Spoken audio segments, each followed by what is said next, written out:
Justement, je lance l'enregistrement. Bon, bienvenue à tous et à toutes à ce webinaire sur fidéliser vos équipes, rêves et réalité. J'ai la chance et l'honneur de co-animer cette conférence avec Philippe Van der Waal.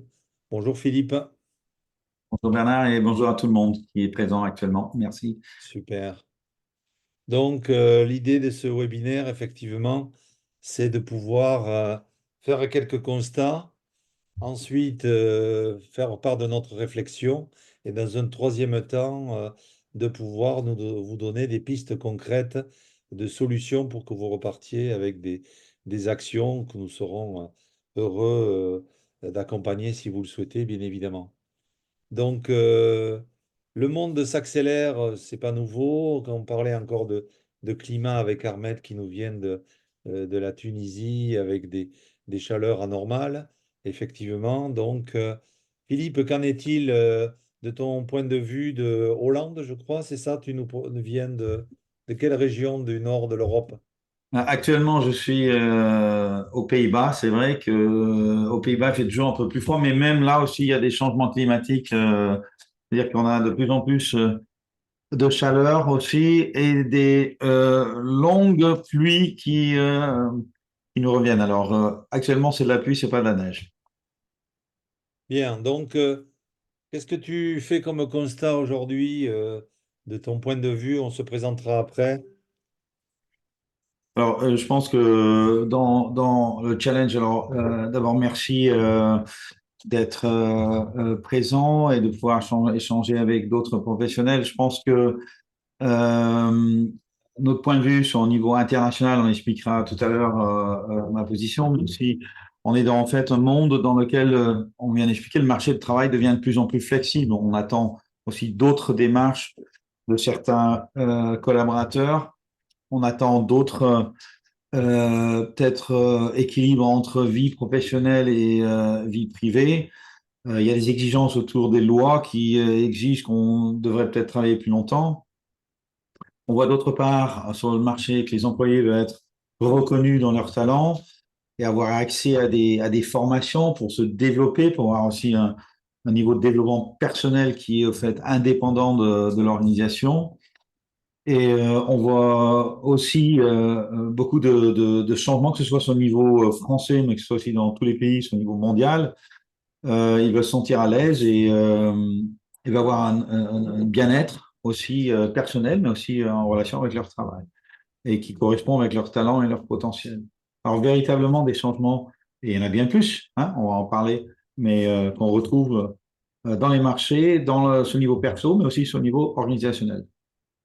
Moi, je voudrais de mon côté vous faire part d'une étude que je trouve très intéressante sur l'Institut Gallup qui nous donne 12 enseignements sur, je dirais, l'engagement des collaborateurs. Qu'est-ce qui fait que dans ce monde, les gens trouvent du sens, hein. Souvent, on met ce qualificatif en avant dans le choix de l'entreprise, puisqu'on est passé sur une posture où c'est presque quasiment inversé, où c'est le candidat qui choisit l'employeur.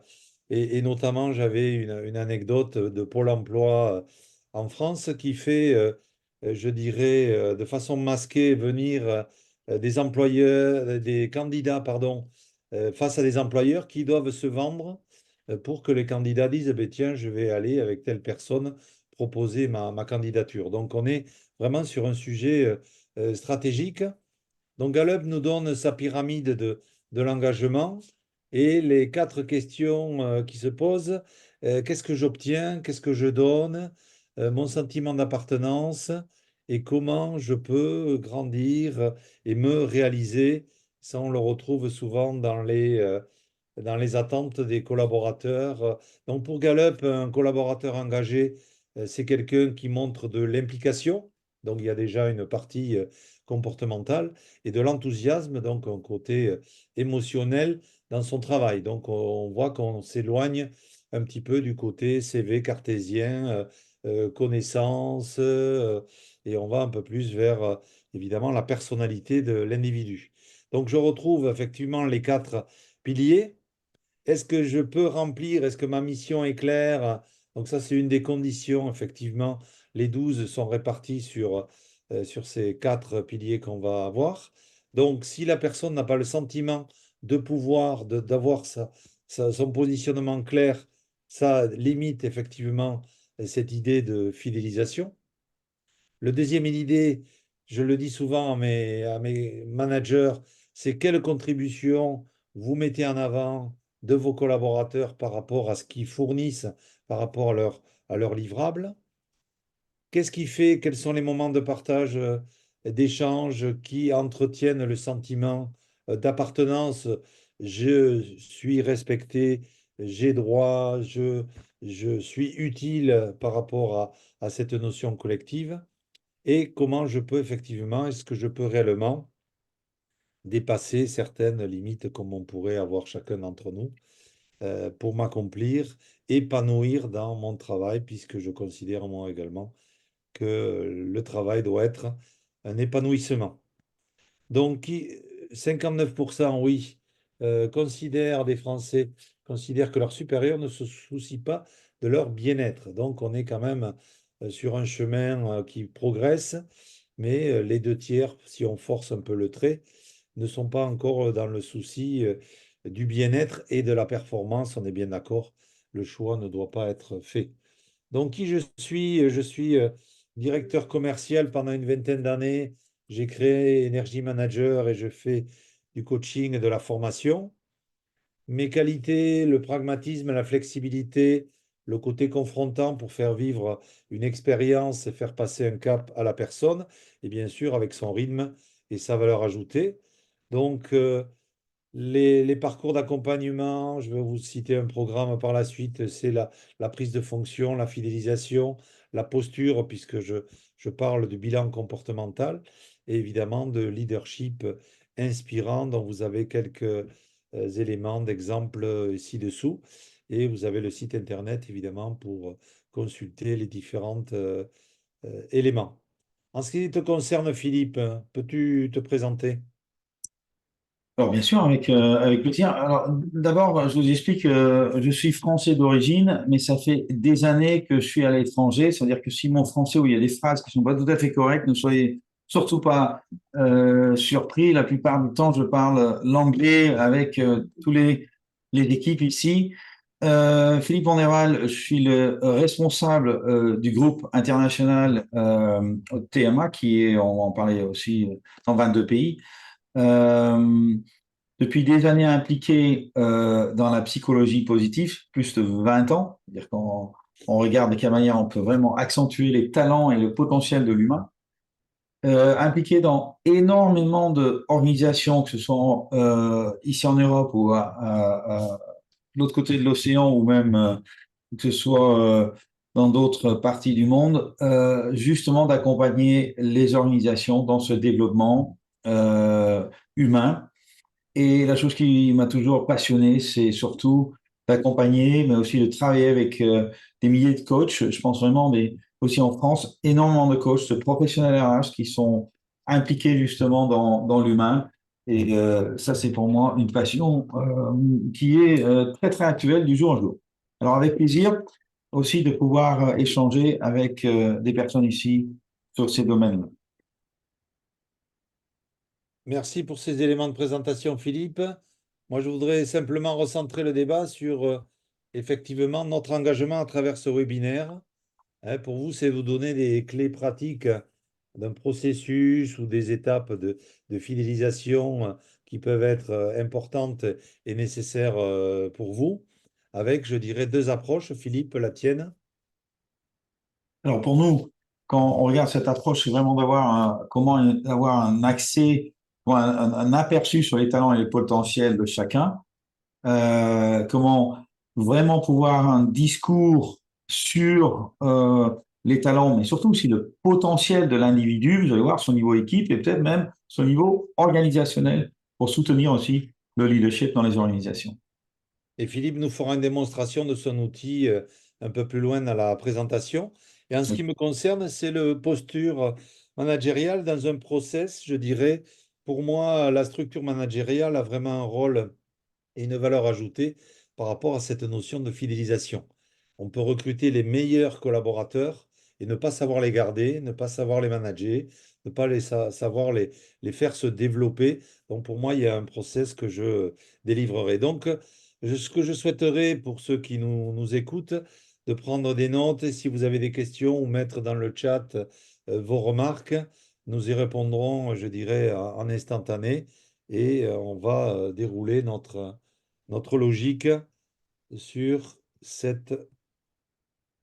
Alors, hop, voilà. Et une carte, un petit cadeau sera pour ceux qui resteront jusqu'à la fin de ce webinaire. Donc à toi, Philippe, sur ta réflexion sur les transformations. Oui, alors juste sur les transformations des organisations qu'on voit de plus en plus, bien sûr, c'est des structures qui en sont en train de changer dans beaucoup d'organisations, c'est-à-dire des structures hiérarchiques qui deviennent de plus en plus des organisations où il y a une interaction, en fait, c'est ça qui représente l'image, qui est en train de changer dans justement des écosystèmes, c'est-à-dire des écosystèmes qui sont doivent être plus agiles, plus flexibles. Et ça aussi, c'est important parce que ça a une exigence sur comment et de quelle manière on va recruter les personnes, comment on les engage, comment on arrive à les fidéliser, mais surtout aussi quel type de leadership on a besoin peut-être dans les organisations qui sont moins hiérarchiques et de plus en plus en des systèmes, comme j'ai dit, des écosystèmes au fait basés sur des valeurs, peut-être sur des projets, sur des programmes, enfin bref, il y a un niveau de flexibilité qui devient de plus en plus important. Et donc là, on voit dans ton schéma que les pyramides classiques qu'on avait l'habitude d'avoir disparaissent. Et c'est exactement ça. Je pense que de plus en plus, les grandes organisations sont en difficulté. Il y a besoin d'un niveau d'agilité. Et même dans les organisations, on retrouve des fois des petits, je veux dire, des organisations dans les organisations ou de toute façon des collectifs dans les organisations à côté des structures hiérarchiques. Très bien. En ce qui concerne le leadership, Philippe. Alors oui, ça, on en parlait, c'est peut-être intéressant parce que chaque organisation a, bien sûr, on est dans différentes étapes, peut-être de phases. Dans le monde, il y a bien sûr aussi des différentes cultures. Alors, c'est vrai que, ces changements sont quand même assez intéressants à réflexionner dessus. C'est-à-dire que il y a le paradigme du leadership, on pourrait dire. Quand on voit ces changements, il y a aussi cet impact sur peut-être assez traditionnel, où il y a toujours ce leader héroïque, on voudrait dire, hein, le lion qui est sur sa roche, etc., mais qui est aussi un visionnaire, qui est quelqu'un qui est capable d'engager tout le monde. On voit ça de moins en moins, et au fait, on est en train de basculer sur un paradigme où les organisations se trouvent avec des leaders qui sont capables de créer des suiveurs, mais de plus en plus, ou dans beaucoup d'organisations, à base de ces écosystèmes ou de ces demandes de flexibilité, il va y avoir un leadership basé sur, on appelle ça le leadership partagé même, le leadership contextuel à travers différents réseaux. Alors ces leaderships peuvent s'adapter assez facile et c'est pour ça que ça représente au fait des oiseaux hein, qui changent aussi de leadership, qui sont capables d'amener différentes formes dans le ciel, bien sûr, et que le leadership assez traditionnel, de plus en plus, est en train de disparaître, tout simplement parce que aussi beaucoup de personnes, collaborateurs, aiment se faire valoriser et apprécier dans les organisations. Oui, puis la science étudie ces mouvements d'oiseaux dans cette forme de synchronisation quasiment instantanée, qui fait que quand les gens ont compris le sens et le rôle qu'ils jouent, je pense tout le monde est leader quelque part, parce que Exact, dans les oiseaux, il n'y a pas a priori quelqu'un qui décide. C'est une intelligence collective qui est au service du groupe. exact, exact. Très bien. Donc, de mon côté, moi, je constate que l'évolution du management se traduit par une posture de facilitateur. Alors, pour certains, il y en a qui me disent des managers, on n'est pas psychologue, on n'est pas assistante sociale, on n'est pas. Mais disons que les casquettes aujourd'hui de guide, d'accompagnateur, bon, on peut y mettre les qualificatifs qu'on veut, mais aujourd'hui, c'est vraiment ce qu'attendent le collectif, notamment les nouvelles générations. Et je lisais une autre étude qui dit que les millennials, les Y et les Z qu'on a évidemment en 2030 devraient couvrir les trois quarts de la population active. Donc, évidemment, on est déjà par rapport à cette attente, cette situation. Donc, mettre en œuvre, se projeter dans le monde de l'autre, bon, en termes de coaching, c'est comme ça un peu que, comme je le vois. Cette posture de facilitateur, c'est forme d'empathie, mais pas excessive, mais écoute, acceptation, pas de jugement, dans l'idée et la volonté, évidemment, de faire progresser de façon importante. Et là, j'ai une anecdote d'un jeune ingénieur sur un grand groupe comme Alstom dans le ferroviaire qui voulait, à travers des collaborateurs qui avaient une quinzaine d'années d'expérience, leur expliquer comment il fallait travailler par rapport à sa vision, évidemment, peut-être un petit peu plus scolaire ou méthodologique. Et donc, évidemment, il y a eu un clash par rapport à cette posture-là, parce qu'il n'y a pas de posture, il y a du jugement, il y a la volonté d'imposer un modèle. Et je pense que la facilitation est de co-construire le modèle dans le faire et le comment faire, non pas dans la stratégie de l'entreprise. Parce que souvent on dit, oui, mais bon, on ne nous consulte pas pour les questions stratégiques. Je pense que c'est pas, on ne peut pas forcément consulter toute la pyramide d'un groupe important. Donc, qu'est-ce que ça veut dire posture facilitatrice ou facilitateur, manager facilitateur? Cette notion de, comme le disait Philippe, de leadership partagé, c'est pas moi le sachant, c'est moi qui dois tout répondre.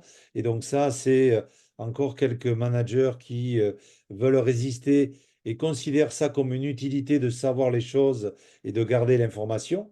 Je pense que ce modèle a fait euh, sa fin et ne donnera plus rien à imposer, à part si on a des informations descendantes.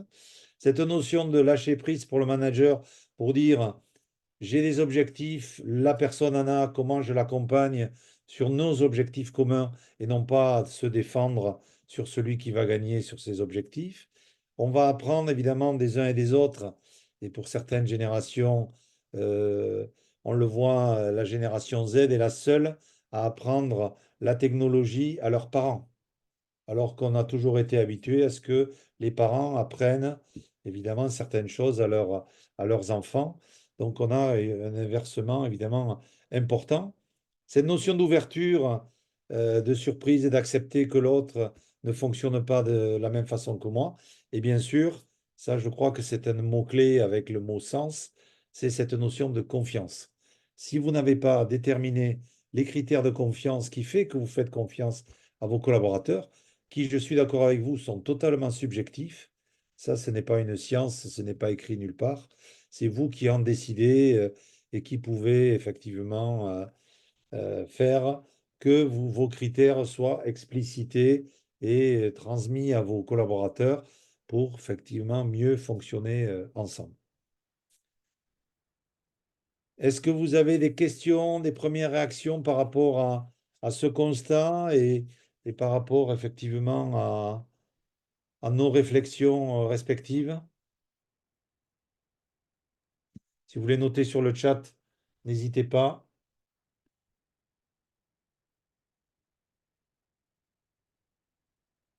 Pas de réaction pour l'instant. Tout va bien pour vous? Bien. Nous pouvons passer aux solutions, puisque je ne vous ai pas donné le timing, mais l'idée, c'est de finir à 14 heures grand maximum, si pour vous, c'est bien sûr OK. Donc, nos solutions, on va voir que ça va balayer un certain nombre de sujets, évidemment, de recrutement, de onboarding, d'intégration, de fidélisation, qui est le sujet de cette conférence, d'accompagnement et bien sûr de leadership pour donner cette envie de progresser. Donc l'image, effectivement, c'est cette notion d'équilibre qu'il faut trouver pour trouver le meilleur process. Est-ce que tu veux ajouter un mot, Philippe, par rapport à cette diapo? Non, je pense que ça couvre bien les choses et on va avancer comme ça, on va pouvoir expliquer ça un peu plus précisément. Oui. Très bien. Donc, je t'en prie.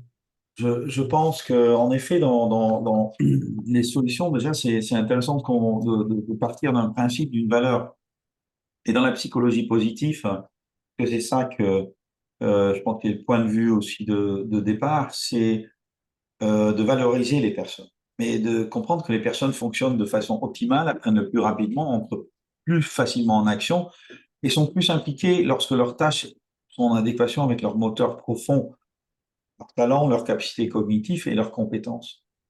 Au fait, on va être le plus performant quand on peut être le plus proche de soi-même.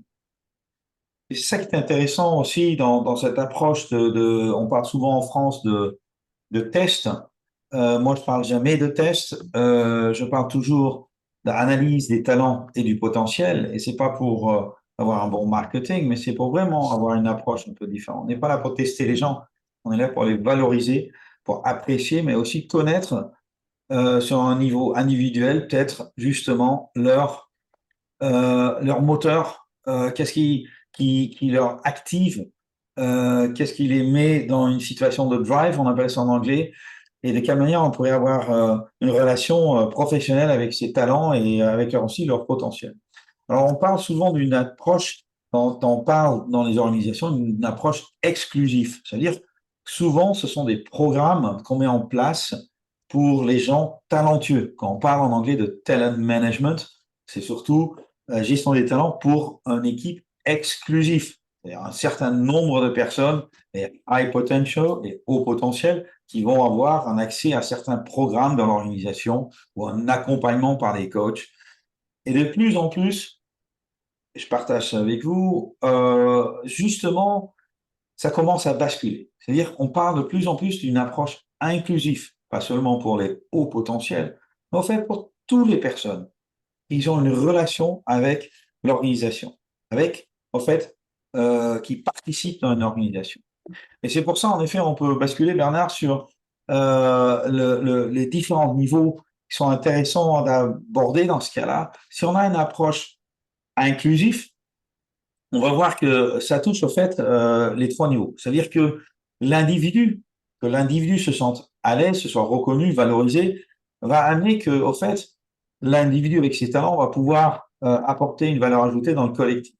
Ça va faire que le collectif se sente aussi à l'aise, se sente bien, se sente peut-être organisé et va aussi soutenir la stratégie. C'est pour ça, pour avoir une bonne stratégie, il faut que le collectif soit aussi bien équilibré avec les bons talents, avec les bons rôles, avec des équipes, avec des personnes qui sont là avec leurs compétences, leur niveau de compétences. Et pour arriver à ceci, c'est aussi important que chaque individu, en effet, se reconnaisse dans son talent et son potentiel et que le collectif est capable de échanger sur peut-être aussi leurs faiblesses pour essayer de les renforcer et pour soutenir une stratégie.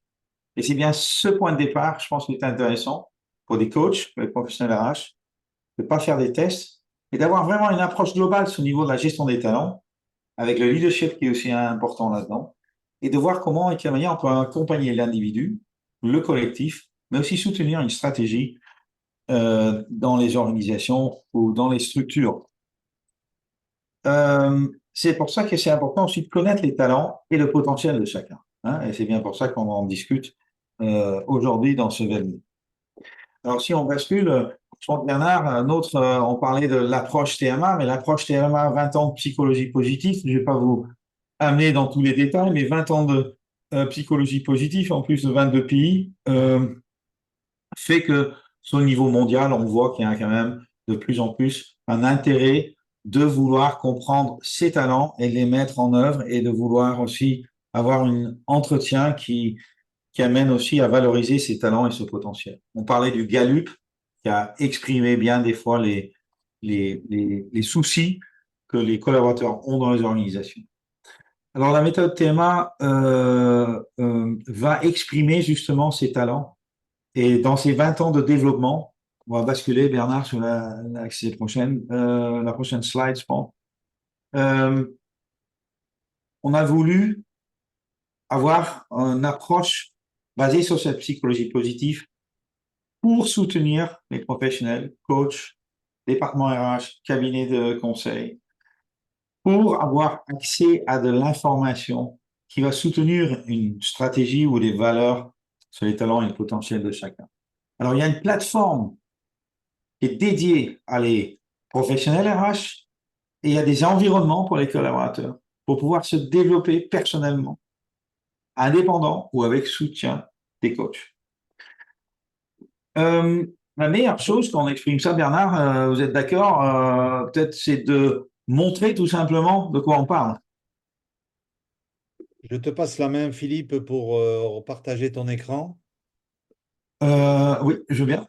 Euh, Ça y est, pour moi, c'est bon. Tu veux que j'arrête le partage? alors, Voilà, nous changeons de petits détails techniques.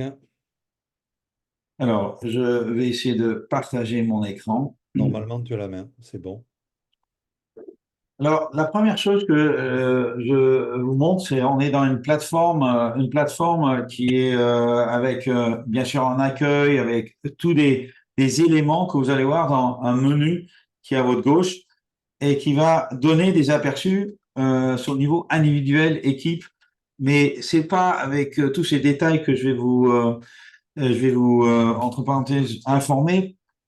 Je vais vous montrer tout simplement que quand on a un discours sur le niveau des talents, c'est aussi important de pouvoir comprendre comment on gère ça avec l'individu, mais son niveau équipe et peut-être son niveau euh, organisationnel. Alors, une personne peut faire une analyse, ça va être une questionnaire en ligne qui est basée sur la psychologie positive et on va prendre Catherine Deneuve et Catherine Deneuve a fait une analyse, a répondu à un questionnaire et ce questionnaire, c'est pas seulement un petit questionnaire, c'est un questionnaire scientifique reconnu sur le niveau international où on va retrouver justement les besoins de la personne et qui va être exprimé aussi avec des mots talentueux. Alors, on n'est pas dans les couleurs, on n'est pas en train de vous dire vous êtes bleu ou vous êtes rouge, entre parenthèses, hein, on pourrait assumer que ça, on comprend toute la personnalité. Non, on va retrouver des descriptions et au fait que la chose que vous voyez, c'est votre environnement expert. En tant que coach, en tant que responsable, vous avez aperçu à des données de l'individu qui a fait son analyse. Et une chose qui est intéressante dans ces analyses, c'est de comprendre qu'on est en train de mesurer les besoins de la personne. Et ces besoins sont basés sur des moteurs. Je vais parler trop en détail, mais chacun a les mêmes besoins, entre parenthèses les mêmes moteurs, mais pas les mêmes niveaux de besoins. Alors, il y a peut-être un besoin de soutien, et vous allez voir que les besoins sont mesurés sur une échelle de 1 à 9. Alors, il y a des personnes qui ont besoin élevés, qui va être exprimé à des chiffres d'un score au-dessus du 6, et il y a des personnes qui ont des besoins faibles, qui sont exprimés en des scores en dessous du 5. Et du 5, c'est la moyenne française dans ce cas. Alors, la chose qui est intéressante, c'est quand on demande un besoin de soutien, on voit ici, c'est une personne qui a un besoin faible, il y a un score 3, et on va voir que c'est cette personne, son talent, c'est peut-être aussi d'être autosuffisant. Tandis qu'ici, elle a aussi exprimé, Catherine, qu'elle a un faible besoin de niveau de stress et de pression. C'est-à-dire c'est quelqu'un avec le talent d'être impliqué. La chose qui est intéressante, c'est est-ce qu'on arrive à connaître ces besoins vont peut-être exprimer aussi un comportement, le besoin de diversité. Si je suis quelqu'un qui est plutôt concentré, tandis que si je suis quelqu'un qui a un besoin de diversité très élevé, ça peut avoir différentes implications. Bref, quand on voit ces aperçus, vous allez voir que ici, la personne Catherine a un besoin de sociabilité et contact, et peut-être aussi un besoin d'empathie sociale. Si on prend cette personne et on va la mettre en rôle où on l'enferme, entre parenthèses, dans un bureau avec une tâche de, disons, rentrer des données pendant les premiers 4 mois, vous pouvez comprendre que ça peut avoir aussi une implication sur sa motivation. On pourrait aussi souvent la retrouver devant la cafetière dans le hall, peut-être pour vouloir quand même remplir ce besoin.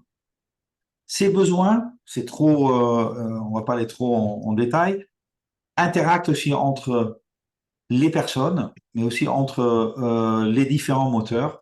Et c'est ça qui est intéressant. Et pour terminer ce slide, c'est de voir qu'il y a peut-être une personne ici qui a un besoin d'élever son niveau de domination.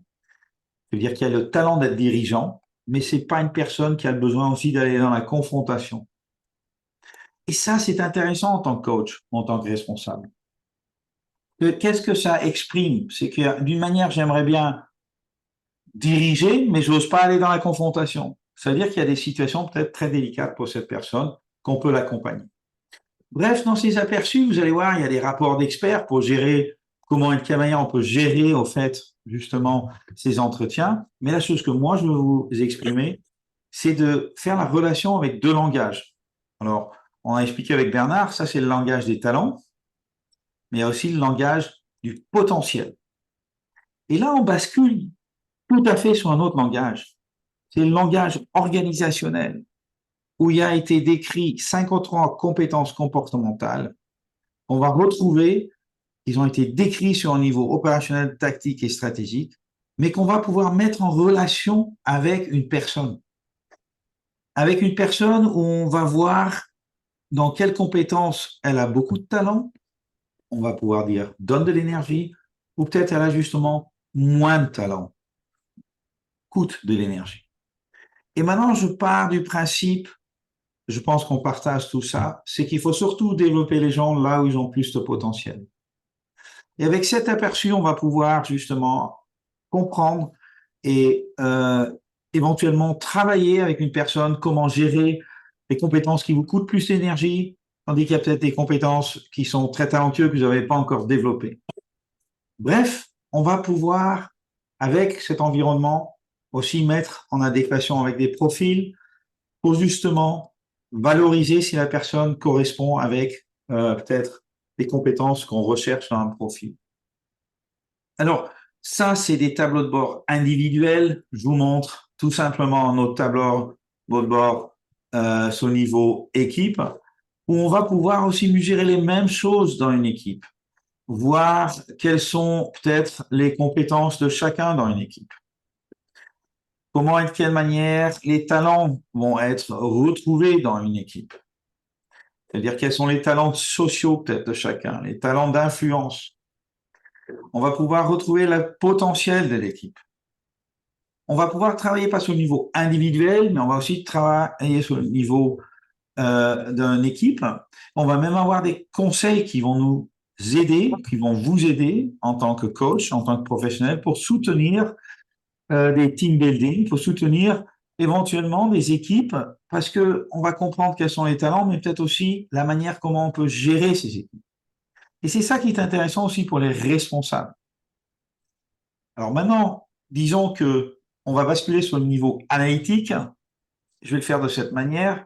C'est que on a fait une analyse des responsables, des nouvelles personnes, tout simplement qu'ils engagent dans une société. Et vous allez voir, voilà le résultat. C'est-à-dire il y avait un turnover assez élevé dans cette organisation. C'est-à-dire qu'il y a beaucoup de gens qui quittaient la société dans les premiers 12 mois.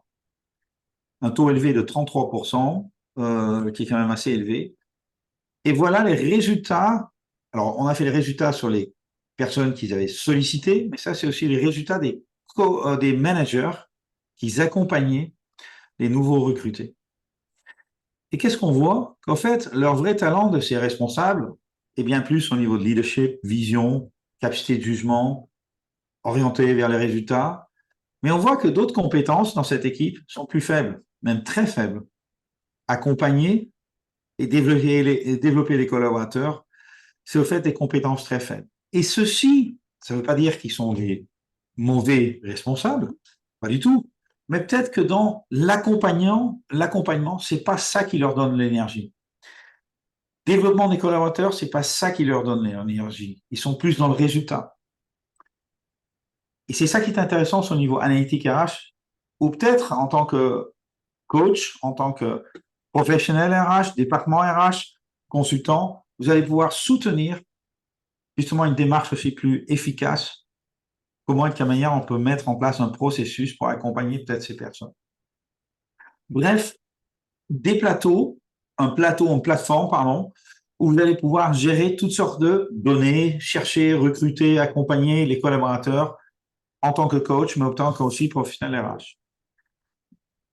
Et pour terminer, nous avons ici aussi réalisé que beaucoup de personnes ont besoin de pouvoir se développer, se sentir valorisé. C'est pas seulement avoir un entretien et faire une analyse, c'est peut-être aussi de pouvoir se faire accompagner dans une démarche des compétences.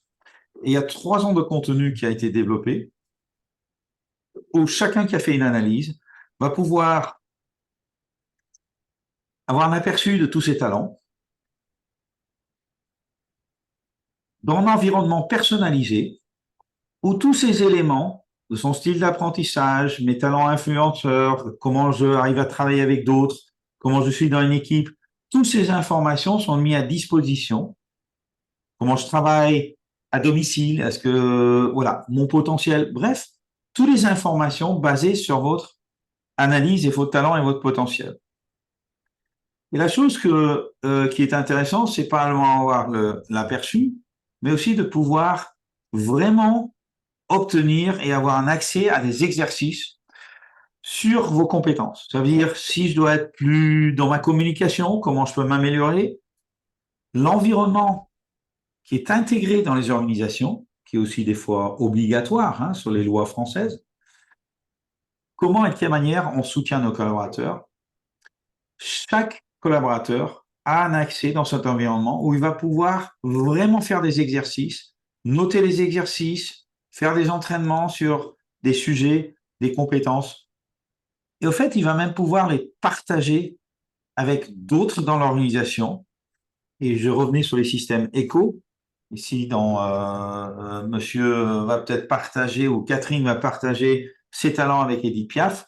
C'est-à-dire que elle va gérer les talents, qui est très intéressant. Quels sont nos talents opposés, quels sont nos potentiels talents similaires, et qui va aider à aussi dans la coopération, mais peut-être sur le niveau de travail en équipe, mais aussi dans des projets, comment et de quelle manière on peut se développer et améliorer dans notre collaboration. Alors, l'environnement professionnel soutient les professionnels avec toutes sortes de données pour le recrutement, etc., développement, accompagnement, mais il y a aussi cet environnement que chaque personne va pouvoir l'utiliser et l'emmener dans sa vie pour pouvoir se développer.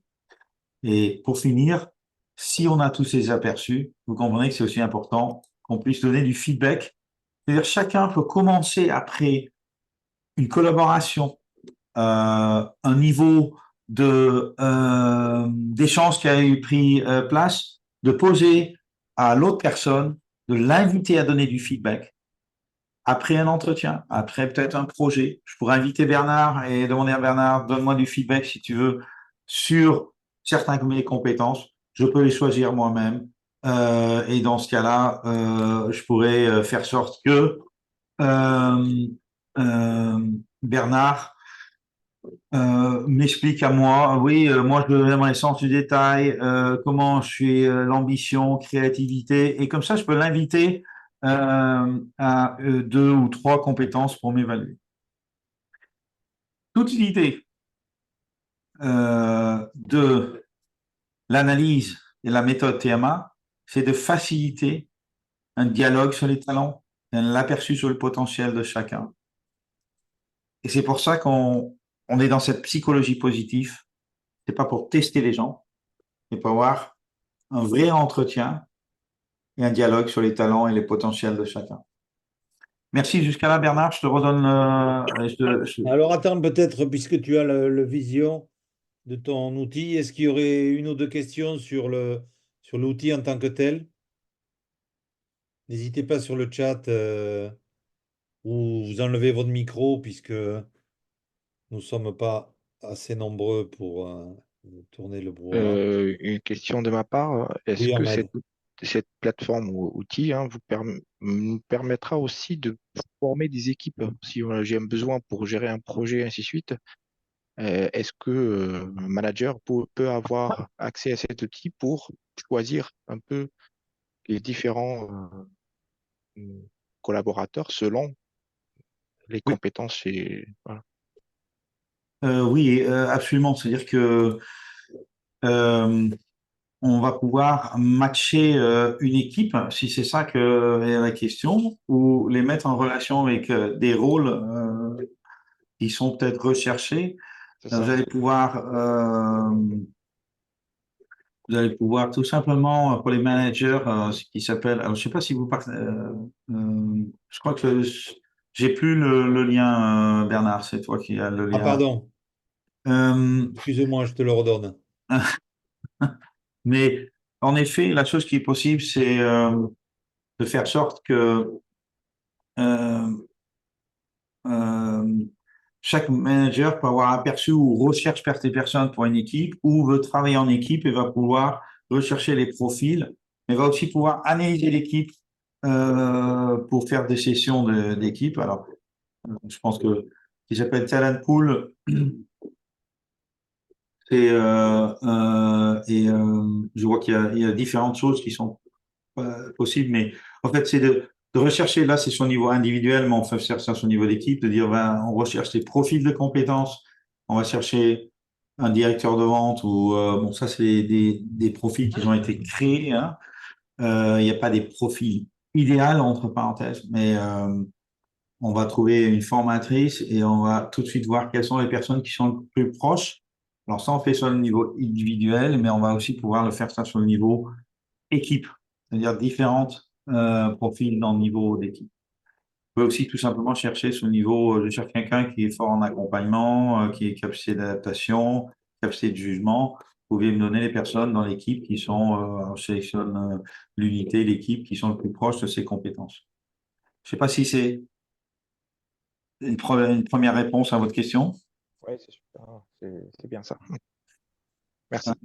Et à côté de ça, vous avez bien sûr, c'est ça que je dis, les tableaux de bord d'équipe pour vraiment comprendre qui a quelles compétences dans une équipe. C'est pour les responsables, c'est hyper intéressant, sachant que chaque équipe a bien sûr différentes personnes, mais qui vont aussi avoir différentes talents, mais on va pouvoir comprendre quelle manière ces compétences sont réparties chez chacun, qui va des fois aussi exprimer pourquoi une réunion commence toujours trop tard, finit jamais à temps, pourquoi il y a des problématiques dans une équipe, pourquoi il y a des difficultés peut-être, parce qu'il y a des personnes qui sont plus capacité d'adaptation, tandis que d'autres sont plus dans la discipline. Il y a d'autres qui sont très ordonnés et structurés, d'autres qui sont moins ordonnés et structurés. Alors, pourquoi il y a des sujets? C'est ça qui est intéressant, surtout sur le niveau équipe, il y a énormément de choses à dire. C'est très intéressant de se comprendre soi-même, comprendre le potentiel dans une équipe. Et la chose que je vous ai pas montré, mais c'est vraiment de comprendre quelles sont les forces et les faiblesses dans une équipe. Mais une chose qui est très, très demandée, c'est aussi le style d'apprentissage dans une équipe. Ça veut dire que une fois que les gens ont fait leur analyse, on va comprendre que chacun a un différent style d'apprentissage. Une personne est peut-être plus, vous voyez, ces quatre zones, en fait, il y a des personnes qui sont très ici, Monsieur Gandhi, Louis de Funès, etc. C'est l'exemple, hein, mais qui est très créatif. Ça demande peut-être une autre approche que des personnes qui sont justement très structurées et théoriques. Tandis qu'ici, on a affaire avec des personnes très pragmatiques et créatives. Alors, tout simplement, en tant que manager, je sais que ces personnes ici, à droite en bas, il faudra plutôt les coacher dans une pratique. Tandis qu'ici, c'est des personnes qui sont plus intéressés par une formation structurée et un peu plus théorique, mais qui aimeraient apprendre de cette manière. Enfin bref, je vais pouvoir vraiment avoir des stratégies de solutions pour mon équipe. J'espère que vous avez un peu répondu. Et ça, c'est en 18 langues. C'est-à-dire que quelqu'un le fait aussi bien en français, en anglais, qu'en danois, et les rapports sont disponibles pour chacun immédiatement dans sa langue préférée. Est-ce que la langue arabe pour la Tunisie, ça peut être une Ouais, option, Vous non? savez, déjà en ouais. Tunisie, c'est utilisé déjà en Tunisie par des partenaires qui l'utilisent, les clients. Et même chose pour Maroc, Côte d'Ivoire, Cameroun, enfin, vous savez, il y en a une grande partie en Afrique qui utilise la méthode. D'accord, très bien. Bah, écoutez, c'est très riche, Philippe, c'est très intéressant et on a un exemple vraiment pratique de ce qu'on peut donner. Pour ma part, on va développer après la méthode, mais la question, c'est de se poser et ça rejoint très bien ce que tu peux évidemment illustrer de façon plus pratico-pratique par le biais de talent et de potentiel par rapport à l'organisation. Donc, c'était clair, Philippe. C'est cette matrice du niveau de satisfaction de l'individu par rapport à son travail, à son organisation, à son emploi, à son management, évidemment, tous ces critères-là. Est-ce que c'est une faible contribution et un faible engagement? À ce moment-là, vous voyez la personne qui a du mal à se lever le matin pour aller au travail, ou alors si un fort engagement et une forte satisfaction, et là on a plus une performance plus durable avec deux, je dirais, intermédiaires, qui va être une forte satisfaction, mais un engagement faible parce qu'elle ne s'y retrouve pas dans le message de l'entreprise ou le sens de son travail. Donc elle reste évidemment peu engagée vers les objectifs organisationnels.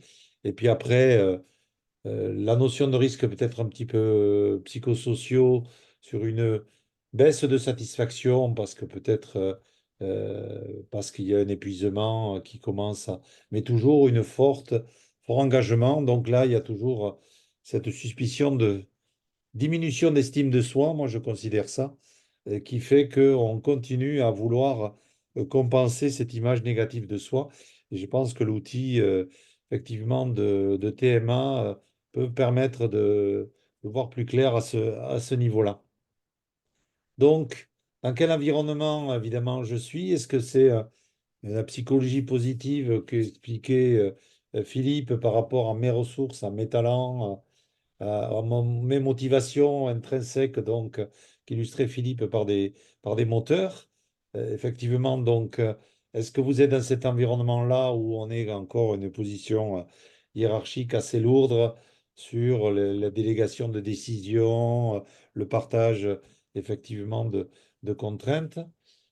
Est-ce que les managers, je parlais de facilitateurs, mais évidemment, l'étape suivante, c'est de manager-coach, effectivement, qui va permettre de pouvoir animer, co-animer des espaces d'expression, de créativité pour sortir de la notion de contrainte et la transformer plus en opportunité qu'on va se créer ou que le collectif va se créer et cultiver cette notion de responsabilité.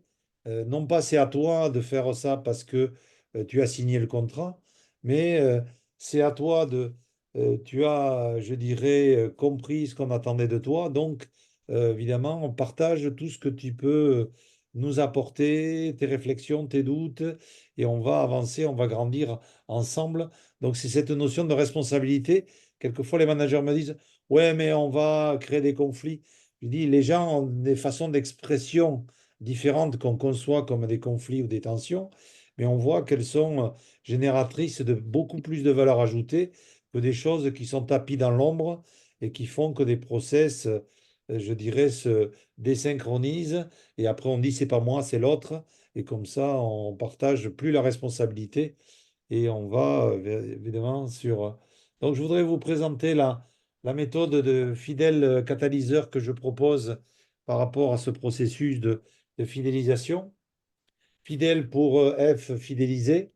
Donc, je vais avoir une deuxième diapo un peu plus concrète, mais l'idée, c'est de faire une analyse de l'organisation sur l'engagement, comment les gens perçoivent les valeurs de l'entreprise, comment évidemment ils sont impliqués, qu'est-ce que ça veut dire être impliqué, qu'est-ce qui les freine, qu'est-ce qui les empêche d'aller dans leur potentiel, comme nous disait Philippe, pouvoir exprimer toute leur valeur ajoutée et vouloir apprendre toujours plus.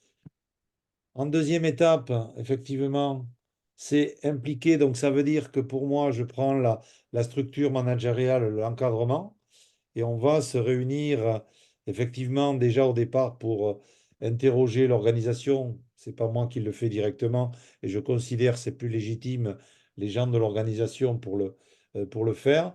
Alors évidemment pas dans les équipes respectives, hein. Je fais croiser un manager, interroge une équipe qui ne connaît pas, de façon à être le plus objectif possible et de co-construire les besoins, les leviers, la démarche de transformation vers un leadership positif, vers une posture managériale de coach et vers la notion de responsabilité. Troisième étape, le D de développer, donc de renforcer l'excellence managériale par les postures que j'ai évoquées de facilitateur et de coach. et évidemment aussi engager, donc déployer les plans d'action à travers la structure managériale et assurer un leadership pour consolider, accompagner, piloter ce process qui doit être intégré à 100% par les acteurs, évidemment, de l'entreprise, puisque je ne suis pas amené à faire une intervention sur des années durant. Donc, je me positionne comme, encore une fois, facilitateur de cette démarche. Donc, on va pouvoir obtenir concrètement vos leviers d'engagement, comment mobiliser les relais de satisfaction, comment être présent pour les équipes, et ça c'est une histoire de, bien sûr, de posture, d'écoute, de facilitation, créer des espaces de partage et de création, et pouvoir apprécier, je dirais, le fait de se lever pour travailler, ça veut dire euh, les valeurs qui sont les miennes sont respectées et fait que je trouve ma place et du sens dans mon travail. Donc Philippe, un petit mot sur ton idée de Oui, connexion au talent. pour terminer un petit peu, je pense que on parle beaucoup, en effet, et c'est ça qui est important aussi, c'est comment et de quelle manière gérer tous ces changements, mais peut-être aussi pouvoir se faire accompagner dans ce rôle de leadership. En tout cas, la chose qui est intéressante, c'est pour ça que je montrais ce petit schéma quand on part sur un nouveau regard sur les talents, c'est important de comprendre quels sont les rôles, les fonctions, si vous voulez, qui sont dans les organisations. Et on voit que ça change beaucoup, qu'il y a besoin d'adaptation, qu'on ne peut pas se fixer des rôles pour 10, 20 ans, hein, ça c'est terminé, mais qu'il faut s'adapter.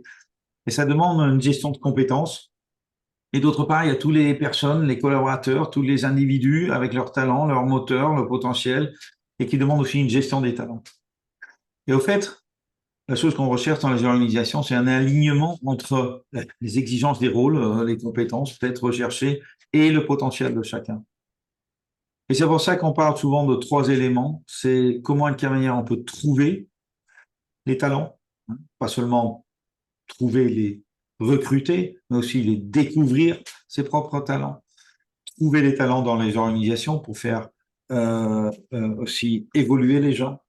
Mais comment on peut aussi les relier ces talents avec d'autres, les faire collaborer et ensuite se faire sorte que les gens se sentent connectés avec l'organisation. La, en fait, marque employeur, qui se sentent impliqués et engagés. Et c'est ça qui est bien plus important. On appelle ça en anglais que les gens aiment mieux faire part d'une organisation et de certaines valeurs que, en fait, qui soit mis dans un certain rôle, hein. Alors on appelle engaging instead of fitting in, hein. En place que tout le monde soit vraiment bien dans le rôle, bien mis dans le rôle. C'est peut-être bien plus important que chacun se relie et se connecte avec les valeurs et la marque employeur. Bon, pourquoi tout ça? Parce qu'il faut avoir des outils, il faut avoir des aperçus, peut-être il faut avoir aussi des valeurs et surtout aussi un accompagnement dans ces processus qui va être bien sûr valorisé par l'individu, les équipes, mais surtout aussi la performance et peut-être de la performance de tout simplement, ça peut être chiffre d'affaires, qualité, mais aussi peut-être la satisfaction clientèle. Euh, c'est pour ça qu'on appelle aussi notre approche du talent à la performance. Bernard, je te donne le mot pour conclure notre séance. Oui, bien sûr, merci Philippe pour cet éclairage sur la connexion des talents. Donc, nous avions quatre parties, le monde change, l'approche effectivement d'un travail flexible, la notion d'équilibre, notion de posture de facilitateur, la notion d'équilibre par rapport à l'adéquation quelque part de mes talents avec l'organisation, avec la mission qui est la mienne. Et effectivement, ce talent connecté à soi et aux valeurs de l'entreprise pour faire que, évidemment, on puisse développer une performance individuelle, évidemment, bien sûr, collective. Donc, notre offre aujourd'hui, Ahmed, qui est à votre disposition, c'est pour moi un diagnostic flash, effectivement, de l'organisation d'une heure. Bon, je vous envoie un questionnaire et on a un débriefing. de 30 minutes qui vous est offert pour poser les points clés de fidélisation qui vous manquent à développer. Donc, vous avez mes coordonnées, mon mail et mon téléphone. Je reste à votre écoute. Et de votre côté, Philippe, de ton côté? Alors, mon côté, on fera ça parce que je pense qu'il y a un petit aussi webinaire qu'on va repasser sur les sites internet, mais c'est tout simplement de aussi pouvoir faire votre analyse TMA. Alors, les personnes qui sont toujours connectées, ils peuvent faire leur analyse TMA et obtenir un rapport TMA. Comme ça, ils peuvent expérimenter eux-mêmes quand on parle talent, on parle potentiel, qu'est-ce que ça veut dire concrètement pour moi-même? La meilleure chose, c'est expérimenter soi-même. Alors, si c'est le cas, envoyez un petit mail à info@méthode TMA. Je pense que c'est le plus facile. Et comme ça, on va s'occuper avec la demande, bien sûr, de pouvoir faire une analyse à base de webinaire. Et vous allez voir que on va s'occuper de vous et faire en sorte que vous allez recevoir une invitation pour pouvoir remplir le questionnaire et vous allez recevoir votre rapport. Super, merci Philippe. Donc, est-ce qu'il y a des questions dans le chat? Je regarde. Et Ahmed, est-ce que vous avez d'autres questions? Non, ça va, merci. C'est très intéressant, c'est riche. Voilà, hein, bah, j'allais dire comme d'habitude, mais l'idée, effectivement, c'est d'être le plus concret possible. Merci pour ce retour. Moi, j'avais une question, Philippe, complémentaire sur quelqu'un qui quitte l'entreprise et qui a fait son analyse TMA de ses Oui. talents.